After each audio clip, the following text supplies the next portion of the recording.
கடல் கொள்ளையன் வாவர் தன் வீரத்தால் கடற்பகுதியை ஆண்டான். அவனுக்கு கப்பம் கட்டாதவர் யாருமில்லை. வந்தள இளவரசன் மணிகண்டனின் வீரத்தை கண்டான். அவனை வென்று தன் வலிமையை நிரூபிக்க விரும்பினான். தன் படையுடன் மணிகண்டனை எதிர்க்கச் சென்றான் வாவர். பம்பை நதிக்கரையில் இருவரும் நேருக்கு நேர் சந்தித்தனர். இருவருக்கும் இடையே ஒரு கடும் யுத்தம் மூண்டது. வாவரின் வீரமும் மணிகண்டனின் தெய்வீகமும் சரிசமமாய் மோதின.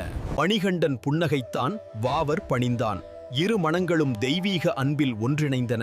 பகைமை நீங்கி அமைதி நிலைத்தது. தன் வாளை கீழே எறிந்து மணிகண்டன் காலில் சரணடைந்தான். பகையை மறந்து அவனை நண்பனாக ஏற்றார் ஐயப்பன். ஐயப்பன் கூறினார், இனி நீ என் பக்தர்களை காக்கும் காவல் தெய்வம். வாவருக்கு புதிய பொறுப்பை கொடுத்தார். அந்த நட்பின் சின்னமே சபரிமலையில் உள்ள வாவர் சந்நிதி. மதங்களை கடந்த பக்தியின் அடையாளம் இது.